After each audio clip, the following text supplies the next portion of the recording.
anti-democratic element. So this is what I talk about in the beginning part of the book.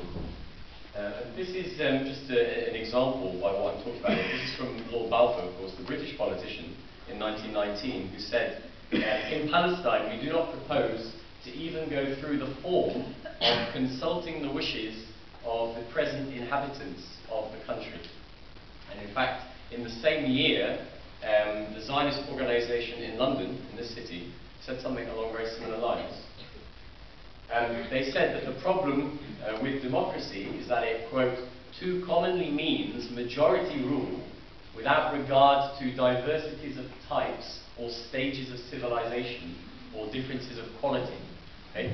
So you can see here there's a shared idea, both from the Zionist movement and also from the British politicians of the time, that the people who were already in Palestine, the Palestinian Arabs, that they were basically of an inferior status, in the sense that they wasn't so much that the land was literally empty, it was more that the land was empty of people who were worthy of being considered of equal value.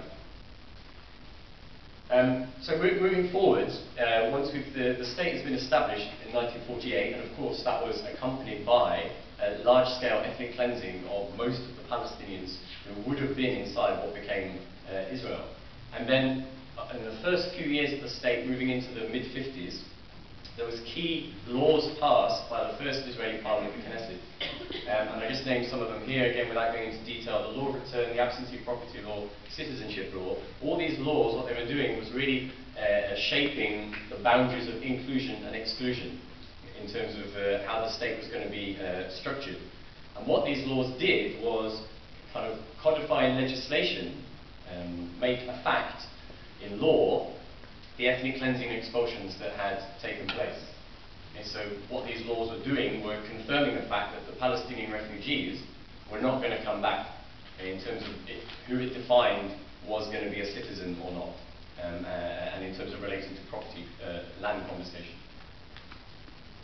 Something about the Declaration of Independence too, because the Declaration of Independence is often used by the Israeli government or by Israel advocacy groups to give the idea that Israel is a state that looks after the minorities and all this kind of stuff, because of specific phrases in the Declaration that indicate that might be what happens. But the thing to remember is that the Declaration of Independence is not a law. It doesn't have a kind of constitutional legal status in Israel. And in fact, it doesn't even mention the word democracy in the Declaration of Independence. I'm going to talk about that Jewish and democratic formula a bit more, but in the Declaration of Independence it doesn't say Jewish and democratic, it just says a Jewish state. So there is no formal constitution in Israel, which of course by itself isn't particularly unusual. There are other examples of countries like that. So in Israel, what takes the place of a formal written constitution are what are referred to as basic laws. And I just wanted to give an example from the basic laws of the way in which Israel's democratic credentials are compromised. So this is Basic Law, Human Dignity and Liberty from 1992. It was passed in 1992. And again, on the surface, a basic law about human dignity and liberty looks promising, right? It looks promising for, maybe especially for the Palestinian minority inside the state. But here's a key phrase from Section 8, and the italics is my emphasis.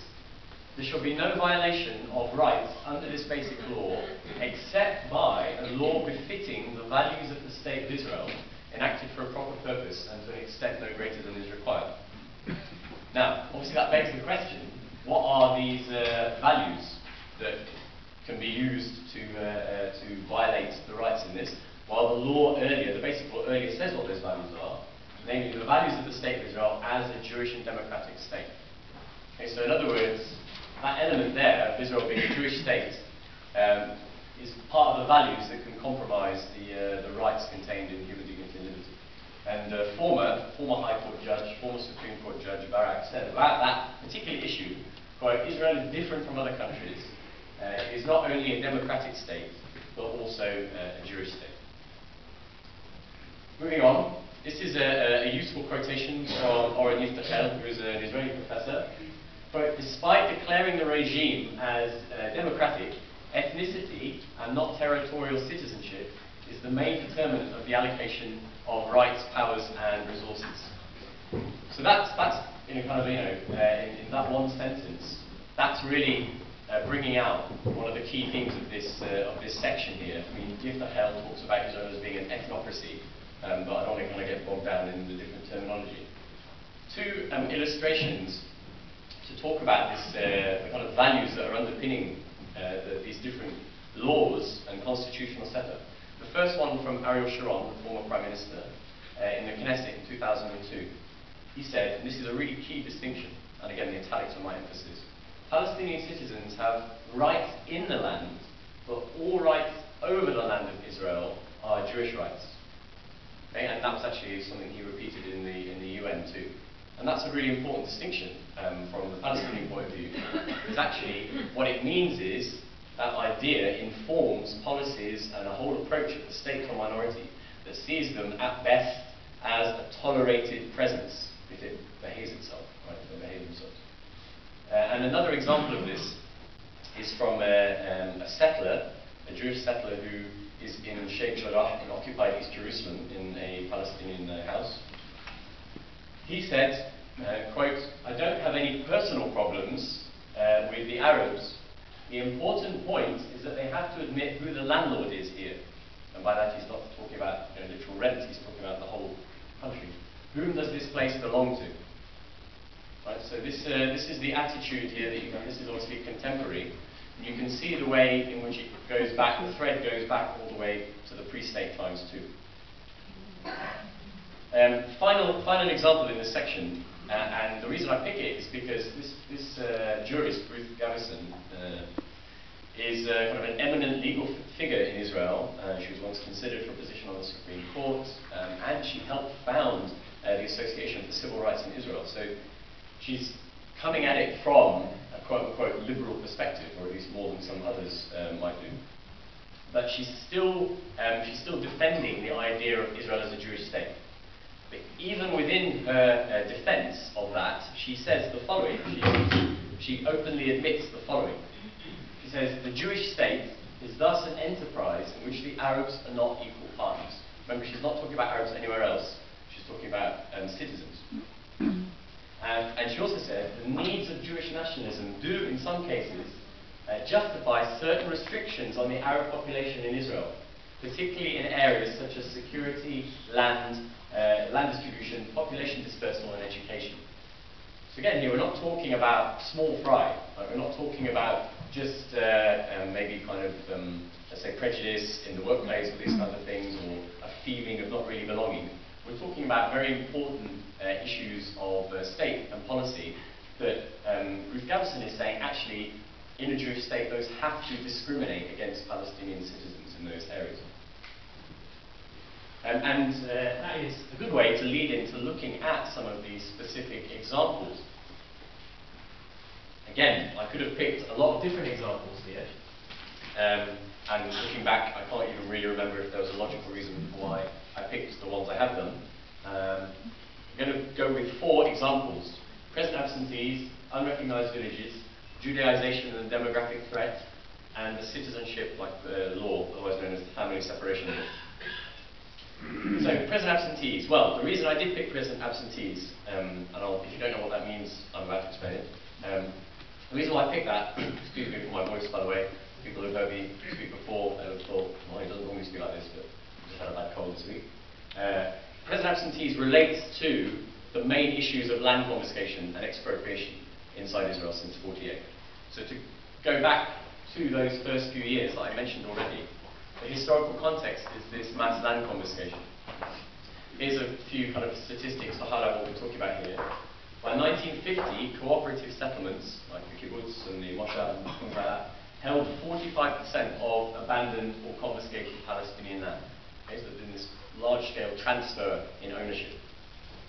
95% of new Jewish communities established 1948 to 1953 were built on absentee property, absentee in this case being expelled Palestinians who were forbidden from returning. And again, as I mentioned before, the absentee property law key in this aspect in terms of confiscating the land of the Palestinian refugees. And this is another example too, Article 125 of the emergency regulations, remembering that until 1966, there was most Palestinian citizens of Israel were actually actually subject to different aspects of martial law or military rule from 48 to 66.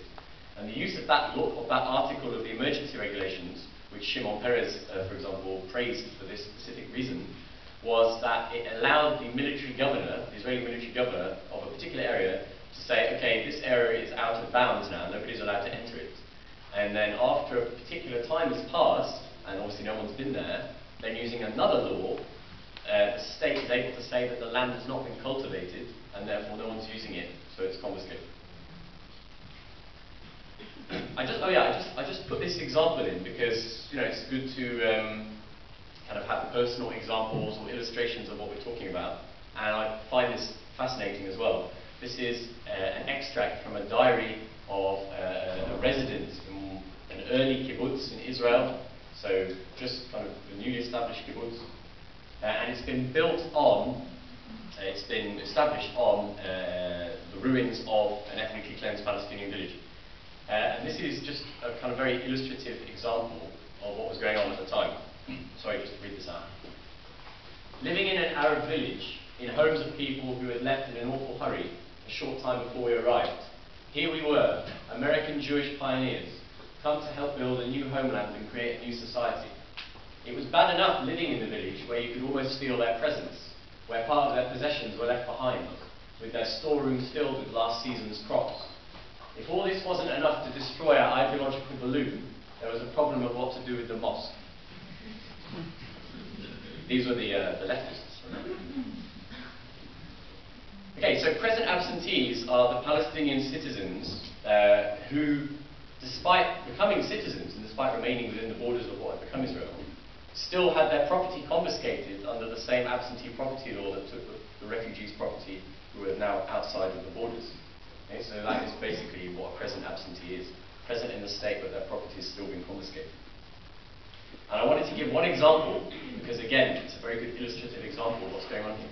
Two villages, Kafar Bilayim and Ikrit, and the residents of these villages were expelled in 1948, but they managed to remain within the borders of what became Israel, and so became citizens. They actually managed to kind of mobilize support, probably at least in part due to the fact that they were Christian Palestinians, so they were appealing to the church outside as well. And anyway, they tried to legally challenge this land confiscation. And while the court case was still pending, the Israeli army blew up all the houses in Ikrit to make it a fait accompli. And in the case of Kafar Bilayim, it was like the example I told you about with the emergency regulations. The village was declared a closed area, and then in 1953, the land was confiscated. The houses were destroyed, and the land of the village was then leased to Jewish communities that had been established there. But they didn't give up, the people of these villages, and they continued to try and fight over the decades to return and to win back their property. And they got, as recently as 2001, into the 2000s, they were still attempting different, often legal initiatives. So in 2001, it got to the level of Israel's Security Cabinet, who confirmed the decision to stop them going back. The reason being, quote, to avoid setting a precedent. 2003, Israel's High Court, the famously liberal High Court, accepted the government's arguments about the precedent. And at the time, Sharon, as Prime Minister, explained it because reasons of state were involved. And here was the government's position. Accepting the petition of these villages to return would have far-reaching and strategic implications that would harm Israel's vital interests, because 200,000 other displaced citizens remember, have also demanded that they be allowed to return to their former villages. Okay, so the residents of Kafar Bilayim and Ikrit, they failed so far in their attempt to get their land back, precisely because the Israeli state was worried about what sort of precedent that would set in all the other cases. That's a picture that I took in 2008, and these are Palestinian citizens, many of them present absentees, marching, as they do annually, to the site of a destroyed village, in this case, Furia, outside Nazareth.